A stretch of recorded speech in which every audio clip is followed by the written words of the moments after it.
En Sardaigne, dans les villages de la montagne, l'automne est l'époque des départs.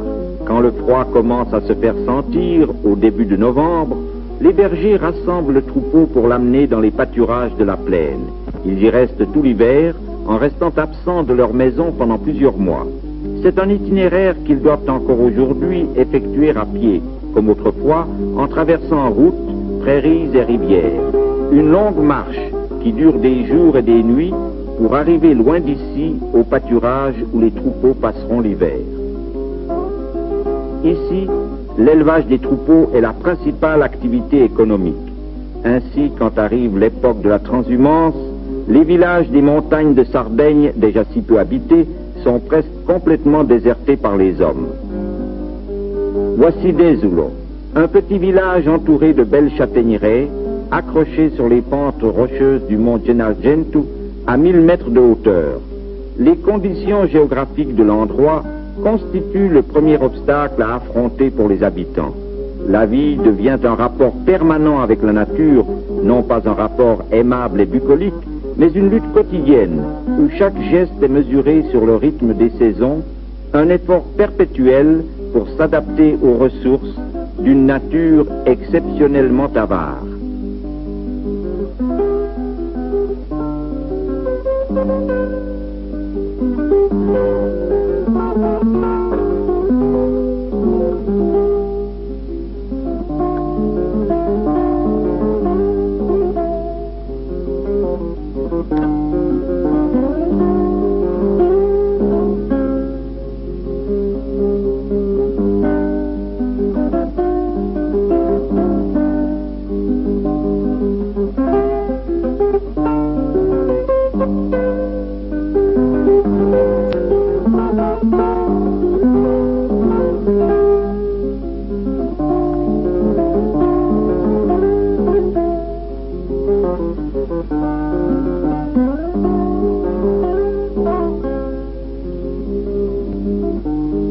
Dans cette région limitée de la Sardaigne, appelée Barbagia de Bellevie, les bois touffus de châtaigniers ont toujours constitué la principale ressource.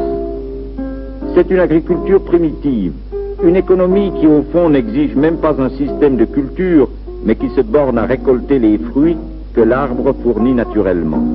Même le travail de la récolte est empreint de cette extrême simplicité. Les femmes ramassent les bogues hérissés avec une branche fourchue qu'elles prennent sur un arbre et qu'elles utilisent comme une pince.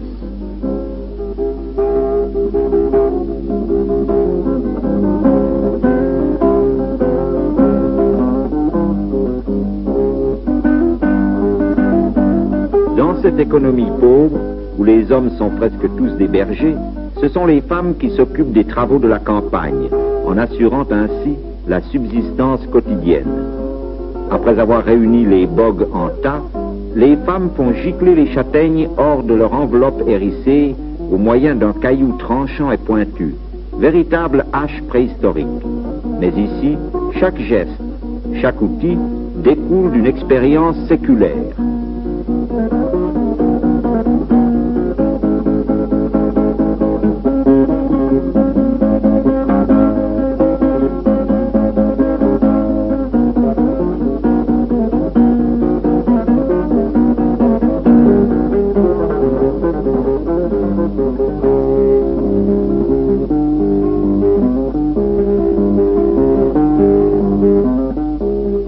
Même la construction des maisons paraît obéir aux lois de la nature en s'agrippant, mètre après mètre, aux infractuosités du terrain. La matière première est le schiste, une pierre friable qui constitue l'ossature de ces montagnes. Elle sert à paver les ruelles qui grimpent péniblement jusqu'au sommet du village, à dessiner les larges marches qui semblent sculptées dans le rocher, à construire les maisons, contraintes à trouver leur espace dans la hauteur cherchant à prendre toute la chaleur que peut offrir les brèves journées de soleil.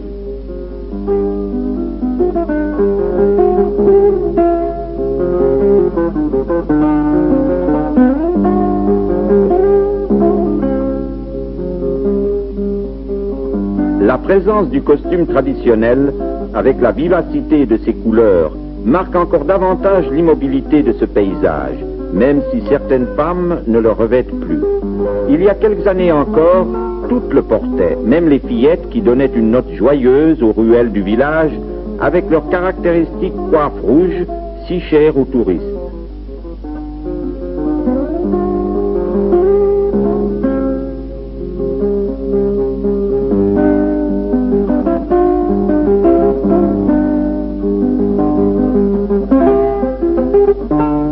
Le sentiment de l'isolement est vivement ressenti dans les montagnes de la Sardaigne et les événements du monde extérieur, le monde du progrès qui se déroule au loin, sur les côtes et dans la plaine, arrivent ici comme un écho lointain.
La journée des femmes est entièrement partagée entre les travaux ménagers et les travaux des champs.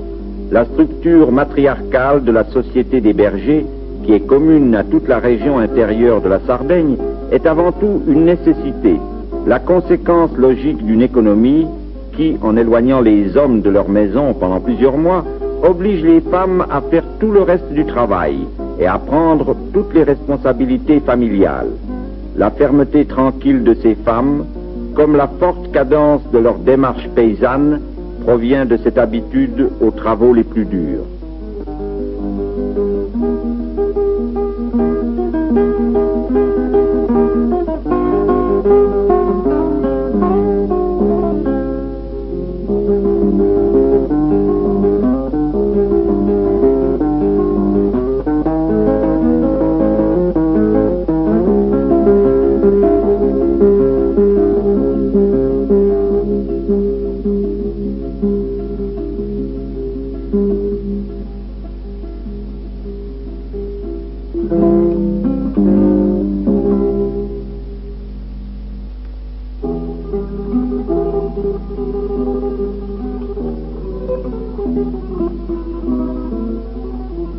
Les châtaignes récoltées sont conservées dans des trous creusés dans la terre qui les conservera fraîches pendant tout l'hiver. Mais auparavant, il faut les trier pour séparer les fruits sains des autres qui ne se garderont pas longtemps. Cette attention scrupuleuse à tout ce que donne la nature est ici étroitement liée à l'économie de survivance. Chacun vit de ce qu'il produit. Châtaignes, pommes de terre, un peu de viande de porc et de mouton, voilà les aliments habituels d'un régime presque entièrement végétarien. Ce monde si différent de celui que nous avons tous les jours sous les yeux n'est pas un simple spectacle folklorique. Ainsi était la vie quotidienne de la société des bergers dans les pays méditerranéens il y a 3 ou 4 siècles. Et ainsi elle s'est conservée dans ces régions intérieures, loin de la grande roue de l'histoire. Même en Sardaigne, ce monde est en train de disparaître. Étudier ce monde signifie non seulement enquêter sur les règles essentielles qui en gouvernent l'existence, mais encore s'arrêter une dernière fois sur ces images antiques qui possèdent tout le charme statique dans cette atmosphère immobile où leur vie semble se déployer. Sur ces montagnes, l'hiver arrive subitement. Le passage des belles journées d'automne à la saison froide est rapide. On le reconnaît dans les signes de la nature. Les arbres perdent brusquement les feuilles, et derrière la splendeur de ce soleil de novembre, le ciel prépare ses nuages le long des hautes cimes. Sous peu, il y aura une journée plus froide que les autres. La neige tombera subitement, et l'hiver commencera. L'hiver aux longues nuits, aux minces tranches de soleil volées aux grandes ombres de la montagne. Dans le village, le temps s'écoule toujours plus lentement, comme pour s'harmoniser aux longues cadences de ce monde qui nous paraît si reculé, si loin de nous. Mais on peut dire qu'il est à peine derrière nos épaules, nous venons de lui tourner le dos.